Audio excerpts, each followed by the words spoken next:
So Blue Ford's Call to Arm Bully Boys list, and we actually do have his actual notes. So let's take a look at that real quick for the chat. So we have, and we actually have a picture of his army real quick. While you guys look at that, boom, I'll bring the picture back up. But he likes to call this his Blue Wall, and actually, Blue Ford was a prior war chief that was one of the first pilots of the Pain Wall that we covered around here as for the events. Nice. So let's take a look. We have a Beast Boss with Ed Stompa.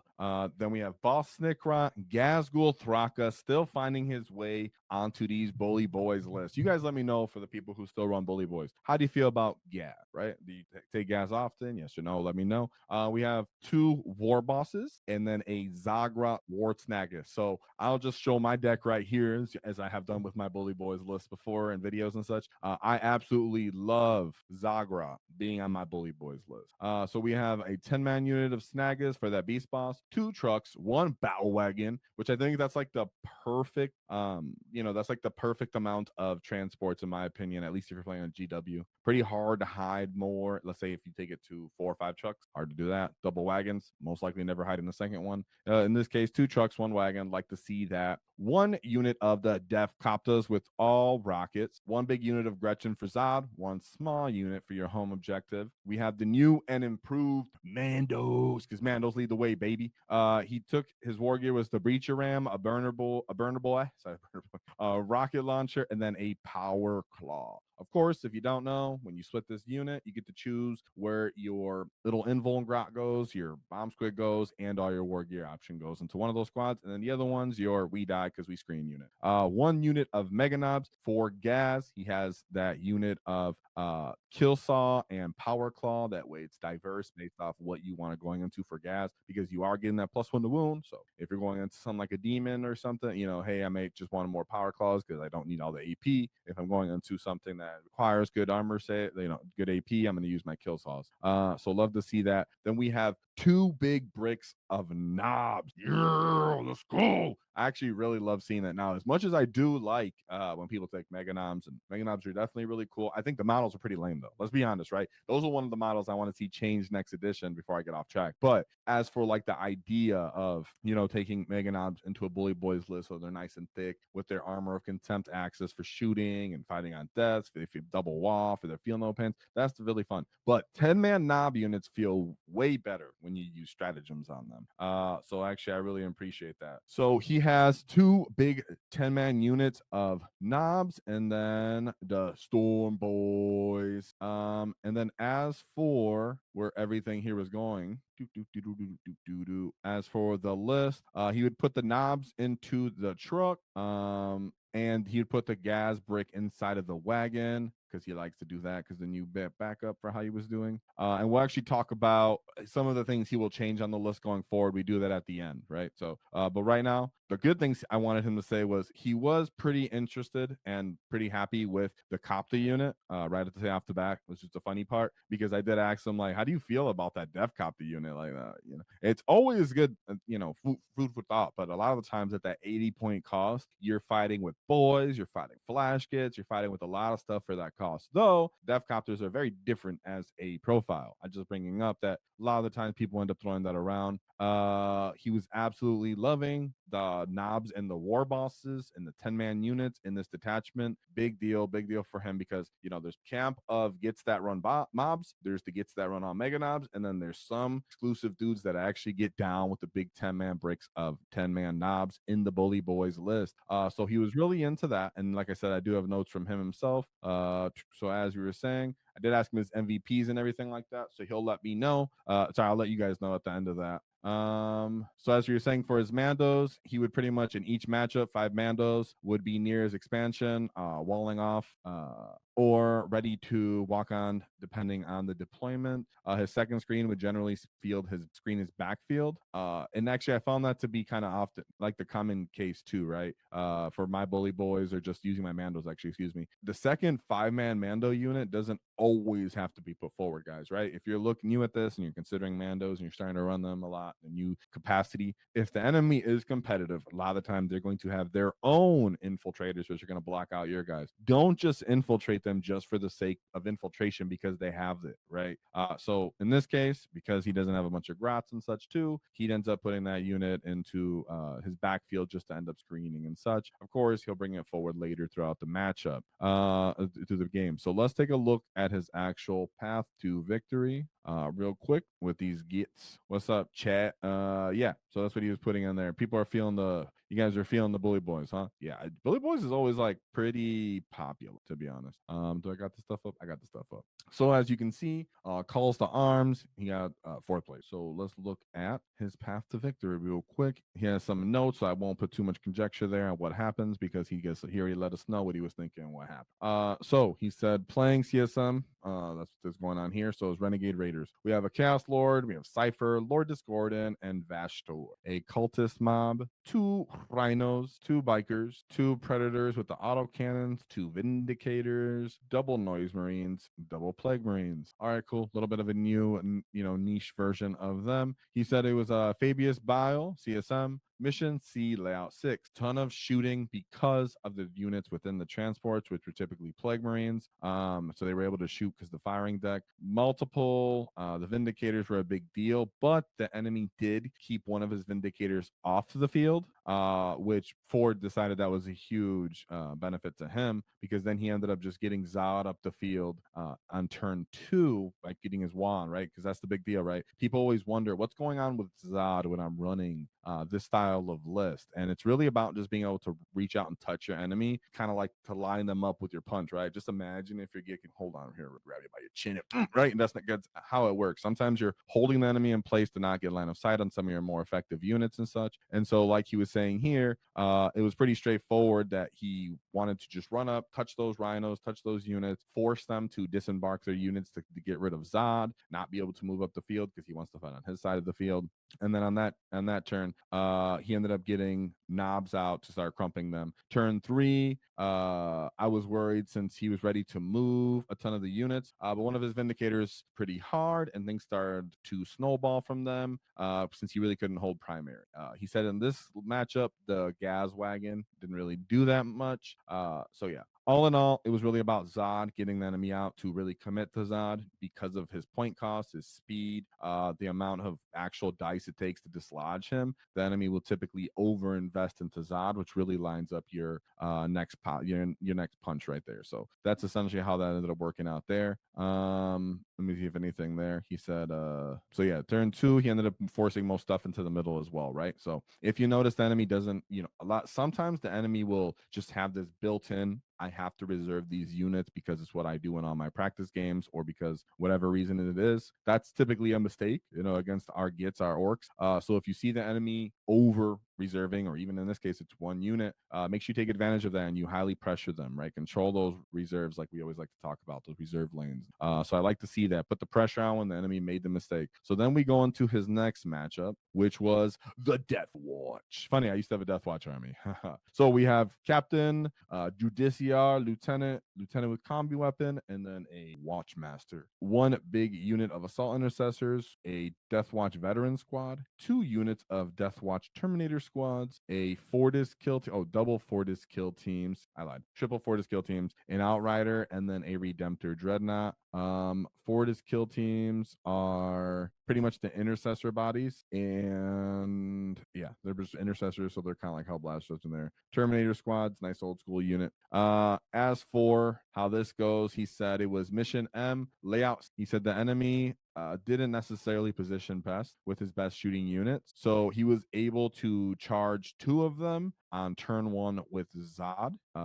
He said he also overwatched them instead of utilizing a fights first heroic, which that was to his benefit. He said he ended up charging some more Kommandos with another 10-man unit. He said if the enemy ended up going first and indirect shot his Zod unit, he could pretty much just pick them all up. So he said since he was able to do that with turn 1, like I said about the holding, imagine holding it against chin, right? You're lining it up for a punch. At that point, because the enemy is just dislodging Zod and the Mandos and just, really just trying to respond to whatever's in their face, it means it's really just lining up the next punch and cleaning them off on that sense. So he said in that case, he just staged up in the middle, cracked into him on the following turn, since he shoved everything to the middle. And he also said he was able to take his home by turn 3. So awesome, great job there. Big W, the 96-point win there. And then we move on to his actual loss, which was interesting to look at because a lot of people are facing this right now throughout the meta, which is the Raven God. So the scrawny gets. No, I'm just kidding. So we have Sean, captain with a jump pack, Shrike, a lieutenant with combi weapons, a intercessor. Let me make sure I'm showing you guys. Yeah, a intercessor squad, an impulsor squad, 1 unit of assault intercessors with a jump pack, 1 big brick of devastator centurions, double units of inceptors, 1 with the plasma, and then 1 with the assault, but the small unit is the assault, so only 3 men. 1 incursor unit, a storm speeder hammer strike, 1 big unit of vanguard veterans with the jump pack. They do all have inferno pistols. Then a small unit of veterans with jump packs with the 5-man unit with inferno pistols, and then a vindicator. So as for how this matchup went, let me pull it back over here. You get he said this was mission L, layout 1. He said his opponent went first. No, he said going first would have been a huge issue. But I think he worded it kind of weird. He said going first would have been good. Sorry. Yeah, that's what I thought. So he would have actually liked to go first. It doesn't look like he went first there. One thing that he was talking about that was a big deal, which I was like, ooh, that's true, is the Raven Guard unit can access precision with any one of its units. So in this case, when the 5-man unit of jump pack intercessors were going to get charged into the Zod unit and such, he had to essentially hide Zod because he didn't want Zod to get precisioned out turn 1 and killed, which would make, Zod's unit pretty worthless. Ultimately, he had like Snickrot near him for a heroic, but the intercessors ended up killing like 10 grots, he said, which was a big deal. He said then he decided, well, I'm going to move 3 units towards his enemy's natural expansion on turn 2 and 3. He said his big blunder was leaving the Nobz inside of the truck for him to ingress the Vanguard vets and utilize their Inferno pistols to move, blow up the truck, and then charge the Nobz inside. Of course, when you get blown up from your transport, you cannot access your fight on death anymore. So in that case, he just lost the whole unit for free. He said he was looking pretty bleak until Snickrot was able to make a big charge on turn 4. And solo Shrike. Yeah. Whoa, let's go, Shrike. Snickrot went in there and just stabbed up Shrike. Let's go. So I like to see that. Sorry. And then Gaz and his Meganobz went up to the middle. He said he really just had no way to deal with the Centurions just flying over the board. It was a pretty close game. The opponent initially thought that he had won, but ultimately it was just a narrow loss to them with a 73-point win. But he was in good spirits, and he said it was all good. Just pretty hard to interact with everything and deal with it. But that's what I like to see, guys. See, even when you take a loss and you get Blue Ford's an excellent player, experienced veteran player, he was very excited to just let us all know that Snickrot went out there and took Shrike's head off, and then Gaz was bullied the middle of the table. So if you're gonna lose from some Daka from far away, yeah, you can live with it, right? You get so. Shout out to Blue Ford. That's how his game 3 went. Ended up losing that one to the new Raven God. Then we move on to his game 4. Let's look at this real quick. Let me pull you guys back over to a Space Wolves list with Gladius Task Force. So we have Arjack Rockfist, captain with the jump pack, Iron Priest, a librarian, lieutenant with combi weapon, Logan Gribnar, and then Wolfguard battle leader with honor veerment. 1 drop pod, which is hilariously awesome. A assault intercessor with jump pack, a Fenrisian wolf, 1 gladiator lancer, repulsor executioner, a stern guard squad, 1 big unit of wolf guard head takers, 1 unit of wolf guard terminators is a minimum sized unit, and then a big old brick of wolfen with a storm shield. So as for how this one went with this get, it was mission O, layout 6.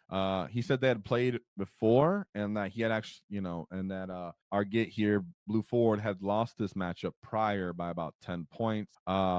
Pretty much the big repulsor executioner was a problem, as he called it, the big tank. But in this case, this big tank wasn't in position where he said it could be, so let him rush his truck and hide it in some south objective, the 6x4, the terrain piece. And he also didn't get Logan down, which is important because Logan is defect aura until like around turn 4, which he thinks was his biggest mistake because now he was in the Vect aura, and he explained why. His dogs were also a big deal to a certain degree because they were pretty strong and almost baited him out. But he was able to just get stuck into them with the Battlewagon, and also just kind of keep them back because of that Battlewagon. Zod turn 2 ran up and rushed the enemy's natural expansion, charge it, held it for a couple turns, and then Gaz jumped out turn 3, took the middle, charged everybody and got killed and murdered everybody. Let's see. Ultimately, when he had to fight on death, Gaz was able to clip out with everybody that was fought on death with him, and Makar was the only one left standing. So his Wolfen got charged by Nobz. But he ended up interrupting. He said if Logan would have been down, then he wouldn't have been able to fight on death and do the interrupt. So that was pretty much one of the big deals there that we were talking about with the CP management and the enemy, utilizing. So great job there with that matchup. Can we get a whoa whenever the Orks beat up on the Space Wolves? Love to see that, of course. And we move on for it because he got a big 96-point win there. And then we go for his last matchup. Let's see where we're going on here. Where he goes into the Raven Guard again. So he has Raven Guard and their new Shadow Mark Talon with their sneaky get. So we have Ashton Shaw, Captain with the Jump Pack, Strike again, and then Lieutenant with Combi Weapon. An Intercessor Squad, an Assault Intercessor Squad with Jump Pack, 2 of those. A big brick of Centurion Squad, and then a small 3-man unit of Centurion Squad. 2 units of Inceptors, 1 with the Plasma as the large unit, and then 1 with just the Bolters. Well, actually 2 of those, sorry. 2 of the 3-man units with Bolters in this case. 1 big unit of Vanguard Veterans with the Jump Pack, and then another big 10-man unit of Vanguard Veterans with Jump Pack. So 2 big bricks of those Vanguard Vets with the Jump Packs on here for the sneaky gets. But as for how this went, he said it was Mission I and Layout 1. He said, no vehicles for this Raven Guard, but it was still impossible to catch those Centurions. He said his opponent went first and left several units touchable by Zod. So in this case, Blue Ford got a nice big 6-inch advance, ran up to touch 6 Centurions, and then also touched 6 Interceptors and 3 Interceptors, and 5 Assault Intercessors, while Zod did 2 wounds. He said he was able to utilize the Grots to block out the character, and his 10-man units heroic into Zod. Some kind of had 10-man unit heroic into Zod. Sorry, I guess he had his Raven Guard character with that 10-man unit of Vanguard. So they jumped into heroic, and because they ended up jumping into heroic, he was able to just keep them there, and that allowed Blue Ford to run up and hide with everything and stage everything. But on the following turn, Blue Ford made the same mistake again, where the opponent ingressed the other unit of Vanguard Vets, ran up, used Infernal Pistols into the truck, popped the truck, and then charged the Nobz. But for some reason, yeah. Let's see. Sorry, I was looking. Oh, okay. So he's saying in this case, though, the difference was he ended up. I misread that because I got too excited. In this case, the truck didn't get blown up because he had rolled the 5. He told me the whole story, guys. Sometimes he's so excited. Love to see the energy. In this case, he ended up not getting the truck blown up, right? Even with the oath, I did 5 wounds, failed 3 of the 5. CP reroll, rolled 5 to live with 3 wounds. Yeah, okay. He said, in reality, he should have just simply charged the truck. The enemy should have charged the truck, and just done some mortals, and then instead he charged the Kommandos and just killed them. So in reality, he's saying that the enemy, instead of trying to shoot and get all this effective shooting off into his truck and just pop it, he really should have just charged it, because if you destroyed in the charge phase, because the unit declared a charge, he could still activate pile in and punch all the Nobz inside. So the enemy did made that mistake, which is ending up game sealing in that case, because then he wasn't able to kill all those stuff. On the following turn, he, like you said, he ran up, charged the 10 Nobz into some of the units, He said he did get his Zod unit killed. Of course, I mean his Gaz unit killed from some of the Inceptors. Ultimately, his Snaggy units made a charge into a 3-man unit of Centurions, consolidated and basing his intercessors. And even though Shrike charged into them, he only ended up killing 2. And then the Snaggers punched back and again killed Shrike while bringing him down. We're finishing off the Centurions the following turn. And then it came down to just a couple trades late. Turn 5, it came down to missions, but he got behind enemy lines and tempted target, so he ended up not getting it. And boom, winning it by a very, very close game there. So sorry. He told me in detail every moment what was happening, and I got lost in the sauce there. Sorry, guys. I realized. So nonetheless, great job by that. Very, very close game to pull it off, but he pulled it off against the Raven Guard there, getting an 88-point win to that Raven Guard list to make up for the sneaky gets prior at the event. So shout out to Blue Ford. Thank you for the notes. As for his list, he has a Beast Boss, Snickrock, Ghazghkull Thraka, 2 Warbosses for the 10-man Nobz, Zodgrod, a 10-man Snagga boss unit, and then 2 Trukks. He has the Battlewagon, 3-man unit of Ghazghkull, the Big Brick of Gretchen, 1 minimum size unit of Gretchen, the Kommandos, Ghazghkull Thraka and his Gits, and then 2 units of 10 Nobz and Storm Boys. As we said, typically he would put Gaz in the wagon. He called that the Gaz wagon, and then the Trukks into the Nobz. The Nobz into the Trukks, and then you can put the Snaggas into reserve. But of course, based off your matchup, you can alternate what goes in Trukks. You can leapfrog stuff out, though. Of course, that's a good deal too. And he was really into the Deathwatch. As for the end and things that he would possibly switch up, he said honestly he was considering jumping the wagon, switching up for and getting the Koptas possibly out because of the points of the wagon for a second unit of Storm Boys, right? Because he's just wanting points. Drop the Meganobz down to 3 and pick up another Truck and another unit of Nobz War Boss. He said that, but a 5-man unit instead. He said MVP was either the 10 units of Trucks and the War Boss, as long as they weren't going into anything that had -1 damage. He said also the Koptas were pretty awesome. T6 and their saves is really cool. Pretty hard for their enemies to bring them down when they're all stuck on Gaz and killing Nobz. And yeah, so as for that, he said that really he would just kind of swap out some of the transports to try to get more Trucks, possibly get more punchy gets to get up on the menu. And other than that, he was really into the list. So thank you for that to you, Gits, and everybody that got stuck in. And Blue Ford with the whoa for doing great with the Bully Boyz. Thanks for the notes. Of course, if you're one of those Gits that we cover your list or your honorable mentions, hit me up. Let me know what's going on. Give me some notes. We can talk about it. The Gits all want to know what you were thinking, what's going on. Another thing to check out is our sponsor, the Baron of Dice. They make high quality custom dice. If you enjoy our content and want to show some love, check out the Baron of Dice custom dice, including Wall Tactics official dice. To support us, use our discount code in the description for 5% off because nobody likes taxes. If you enjoyed the clip, check out the full video here.